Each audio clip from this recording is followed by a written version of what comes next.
Game Changers, we are back. NFL predictions, outcomes, all the above. So we're excited to get into this video. We are hopefully going to be doing videos once a week now too. So make sure you check back. Also, we are doing shorts for power rankings, so make sure you check those out as well on the page. Before we move on, make sure you like, subscribe, comment, continue to follow the page. We give God the glory in every video that we do. I'm back with my boys, Nick and Matt. The team is back. We are ready to rock and roll. We are about halfway through the season, between week 8 and week 9. We don't know. It's around that time. So, but anyway, there's some teams that are doing really well, and there's some teams that aren't. So we're going to get into the power rankings, and we're each going to share our top 5.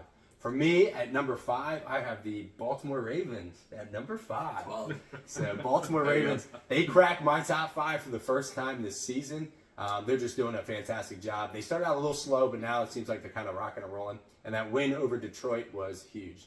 At number 4, I have the Miami Dolphins. They were closer to the number 1 spot for me a couple weeks ago, but the loss to the Eagles definitely drops them back a few slots. Number 3, I have the Detroit Lions, and some people might be like, how do you have Detroit in front of Baltimore? Detroit overall this season has played really well. I think they just had a hiccup this past week, and that happens in the NFL. No team really goes undefeated unless you're the Miami Dolphins from like 1942. At number 2, yeah, 70-something, whatever it is. There it is. It's up top. You might not be able to see it on the screen, but number 2, I got the Kansas City Chiefs. Their record is just amazing. I actually don't think they're playing as well as they have in past years and things of that nature, but they're still the Kansas City Chiefs, and they have Patrick Mahomes, so they're doing their thing. And then that leaves us at number 1. Philadelphia Eagles. Eagles are crushing it. They've only lost 1 game this year, and even though they started out rough, for them to beat the Miami Dolphins in the way that they did, and then also the way that they performed against the Tampa Bay Bucks earlier this year, I got them at number 1. So let's hop over. I'm going to skip Nick. I'm going to go to Matt. Matt, who do you got for your top 5? We're skipping Nick. I was thinking 1 through 5. I'll try to go 5 to 1 though. Also. I gotta think for a second. Sorry, you go 1 to 5. That's what you get. I'll do 1 to 5. I'll start off number 1, Kansas City, 6-1. Their I'm not sure the point differential sits at right now, but their only loss is by 1 point, and it's on opening night. Yeah. And a lot of times you see like the best. It's typically like the Super Bowl winner from the previous year always plays week 1 in prime time, and a lot of times they end up losing that game. Like the Patriots historically, I believe, have lost. After their Super Bowls, they lose that first game. Yeah.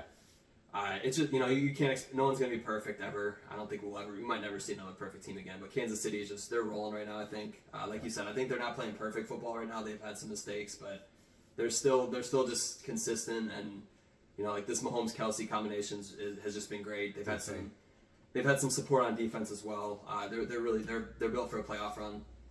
2, it's a Super Bowl, honestly. I have Philly at 2 right now, so I'm flopping the top 2, I think. Flip-flopping 2. Yeah, I mean, Philly's also 6-1. I don't think they've really played anyone great so far outside of Miami. They have, I guess they play Minnesota though also, but they're not having a great year quite yet either.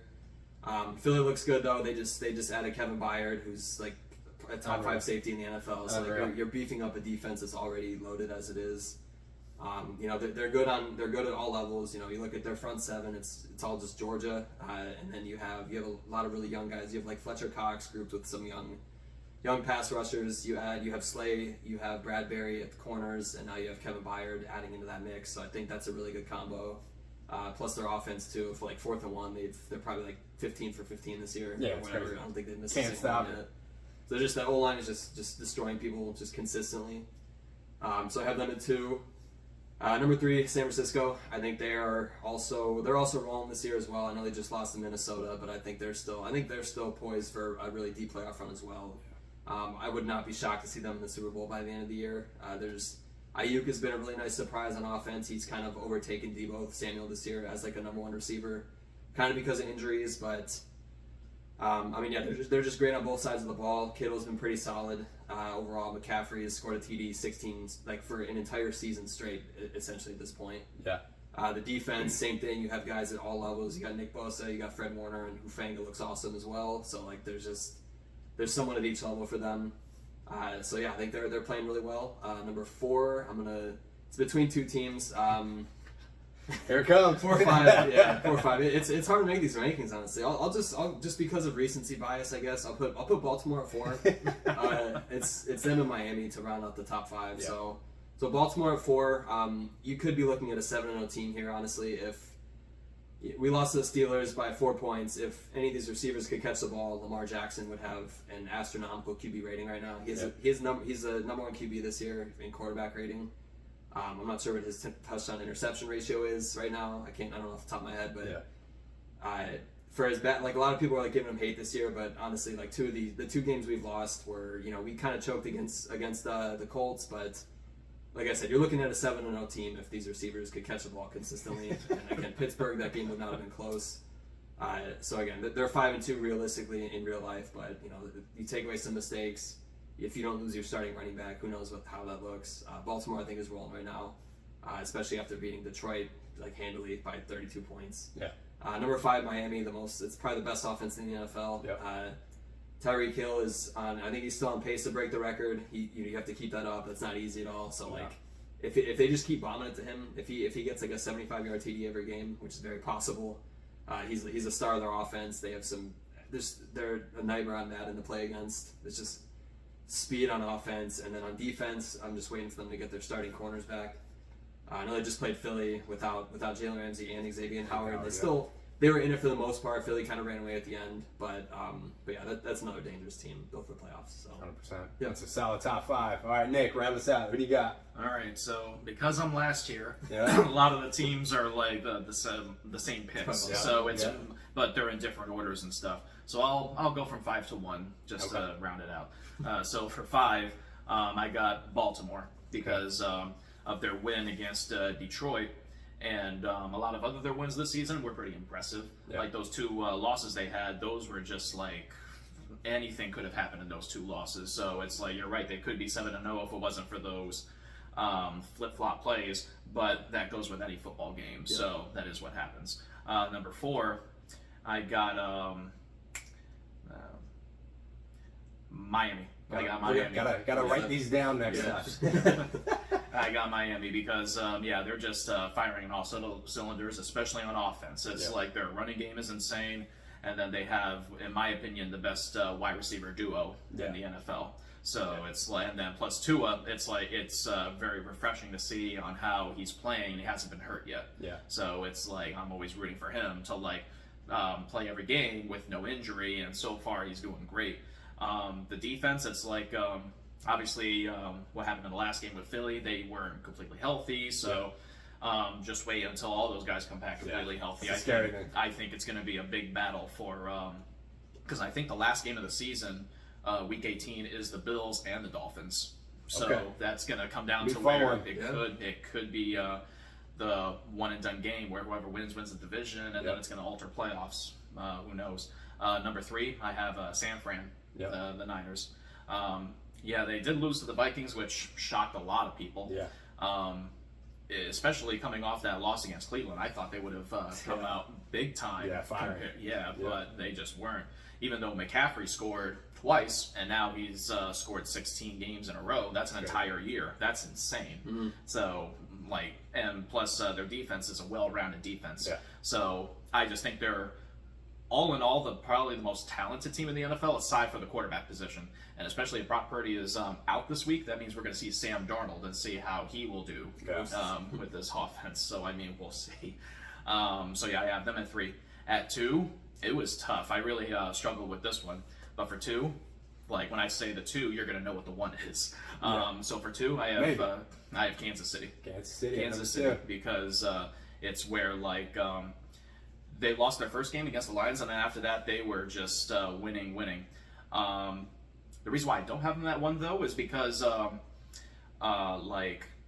their wins and stuff were good, but I just don't think they're as dominant on both sides of the ball as the other team I'm about to say.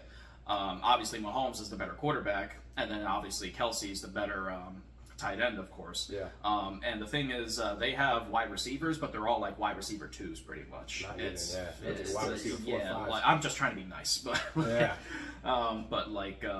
and obviously they have Chris Jones back after I think he sat out week 1 or I think it was just week 1. Week 1, all right. And now their defense is great too. Yeah, their defense has actually been amazing this year, which is funny because Kansas City's always known for their offense, but.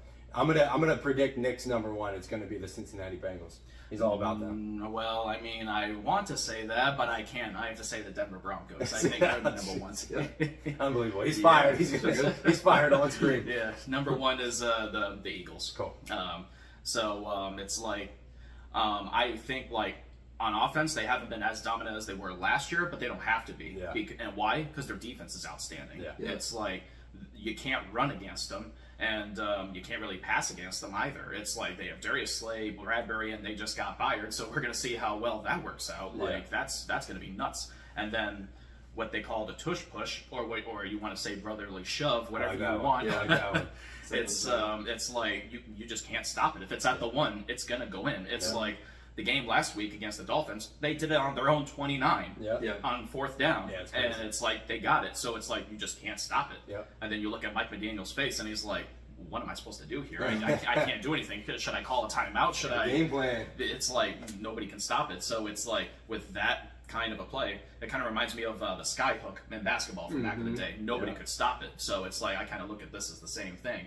Like maybe before we know it, the NFL will probably make a rule about that, saying, "Yeah, you guys can't do that anymore." I hope not. I hope not, but it's just it's become like a cheat code at this point. Yeah, but yeah, it's like their wide receivers are good, their running backs are good, especially with what DeAndre Swift is doing. He's pretty much taken over that role now as the running back one, and he's done great with it. And then Jalen Hurts is, I would say he took less of a dip than he did last year, but like I said, it doesn't matter. He's still playing enough to win the games. Yeah.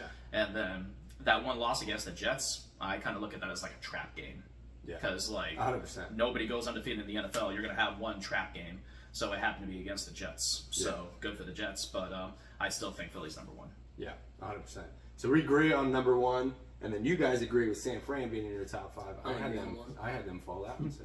I was about to say, he didn't agree on one. Yeah. What's that? He had Kansas City. Yeah. No, me and you agreed on one. Yeah. So, and then they agreed on San Fran. So that's our top five power rankings for this video. Now we're going to hop into biggest surprise team so far, and also the surprise player. And I'm going to start because I have two obvious. Well, the player is obvious. The team might not be as obvious. So the obvious player for me is Puka Nacua. Nobody saw him coming out doing what he's doing. He's arguably a top 5 wide receiver this year to this point.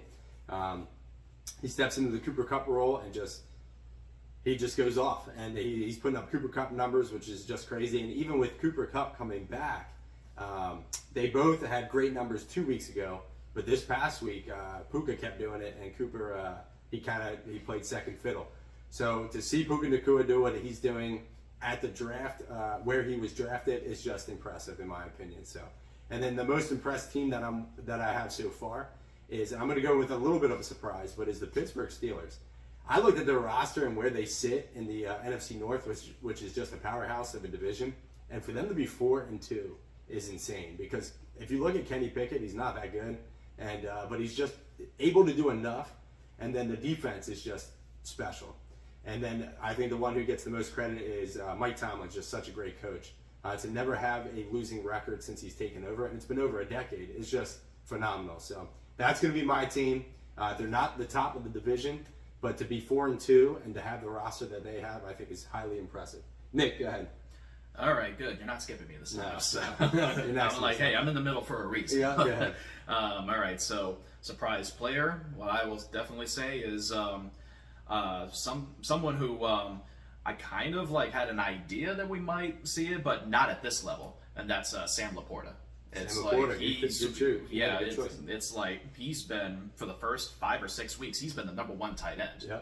Obviously now with like Mark Andrews and Travis Kelce finally hitting their stride, Sam Laporta is like top 5, but who had him in top 5 though? Yeah. It's Nobody. like nobody. I mean, I had an idea that like, well, the way the Lions use TJ Hawkinson, maybe they would use Sam Laporta in there, but I didn't think it'd be like that. Yeah. I thought it'd just be like, okay, if we'll use him if we need like a 3rd down conversion, but they're using him on everything. They're using him like him and Amon-Ra St. Brown are like the 2 main guys, and like Sam Laporta, the last couple of weeks has had at least 10 targets. So it's like he's being utilized like crazy. Yeah. So if you're looking at fantasy stuff, like Sam Laporta is like one of the top 5 tight ends right now. So he would definitely be my surprising player as of right now. Surprise team. I had two in mind, but if I had to pick one, I would say Houston because Houston. like a lot of people had them in last. Yeah. Like I'm a Houston believer. I love that team. yeah, it's like C.J. Stroud. It's like balling. he was balling. Hey, man, you look at the history of like Ohio State quarterbacks; they have not been good. So C.J. Stroud is trying to like break that mold and stuff. We're like, hey, listen, maybe in the future we could take Ohio State QB seriously with like C.J. Stroud playing the way he's playing. But like he was, I think, second all time without throwing a pick, and he was throwing like a bunch of times per game. So it's like it's impressive. Very like, impressive. And like the guys that he has throwing to, it's like you wouldn't think of these guys as like wide receiver ones. He's making them into wide receiver ones. So it's like, and they're 3-3 right now. And the Jaguars are in first place, but remember the Texans beat the Jaguars in Week 3. That was just that was nuts. Especially like they were such a huge underdog. Yeah. I was just like, wow, like Houston, they not only upset the Jags, they just blew them out by like at least 2 touchdowns. Yeah. So I look at Houston like I don't know if they'll make a playoff spot, but it's very refreshing to see like how great they are, especially with the expectation of maybe they'll be a top 5 pick in the draft next season. So that would be my pick for a surprise team, Texans. Yeah, I don't think Houston makes the playoffs, but they're showing that they're for real and that they can compete in the league. So the good thing about them too is that they're very young. So give them a couple years and look out. They're gonna be. I don't want to say scary, but they're gonna be good. So Matt, what do you got? For a couple weeks in, it probably would have been Jordan Love for a surprise player, but now it's kind of Fizzled out. a little inconsistent. Yeah, it's like It's Jordan Haidt now. Yeah, I hate to stay on the offensive side, I guess, but it's probably running back. It's between. I'll go Mostert for now because I know that I know like the Dolphins situation, like running back is probably the main like the issue or like the part where of that offense. We're like, all right, what are we gonna do here? And Achane is hurt right now. I think just that offense in general, you could say. I'll pick just the running back position for them just in general as a surprise because I don't think anyone saw them being this good or this consistent from that perspective. I know everyone expected big things out of Tyreek Hill and Jalen Waddle and maybe even Tua as well, but I think they've just been kind of surprisingly consistent. Mostert is, I believe, in the top 5 right now rushing yards. Yeah. Mm-hmm. You can say the same thing for Zach Moss also, but I'll stick with like Miami running backs overall. Surprise team, I'll stick with the Lions because I know it's a tough. I think we all predicted them to probably win that division. Yeah. But as of now, like they're sitting at 5-2. You know, you on opening night you beat the Chiefs, you beat the Super Bowl champions, the reigning champions. But yeah, I think they've been very good so far this year. They've been pretty consistent overall, and I see them as a playoff team as of right now. So I think I know we've had high hopes for them for a little while, but like they're actually showing up. Yeah. I know they just got destroyed by Baltimore the other day, but. That doesn't define their whole season. That's only one game. So. 100%. And it's a good team that they play too. Exactly. Yeah. And I actually think in the Monday night game, I think they beat the brakes off of the Raiders. Yeah, Raiders are doing what Raiders always do is they get the fan base excited and then they just fall apart halfway through the year. So and that's Ship I them off think to that's Oakland. yeah they're going back to Oakland. So that's the running joke we got. So. But Matt's got a great pick with the Miami Dolphin running backs, especially if you play fantasy football. You guys know before Achane got hurt, both Mostert and Achane were both in the top 5 of fantasy running backs, which is just insane for a team to have 2 running backs being that productive. I want to give a shout out to surprise teams. Atlanta Falcons are first in their division, and I'm shocked none of us had picked them. That was my other pick. I chose to only do one because I thought somebody else was going to pick that, but. Shout out to the Atlanta Falcons, Desmond Ridder leading that team. And again, nobody really thought that team was going to do anything in that division. So I think that's a surprise. Make sure you guys check back next week. We're going to be doing mid-season Super Bowl predictions, who we think is going to go to the Super Bowl and who we think is going to win the Super Bowl. Again, make sure you like, subscribe, comment, continue to follow the page. Give God the glory in every video that we do. We love the NFL. We love talking football. We're going to keep doing it each and every week. God bless you. Catch you on the next video. Gonna do it.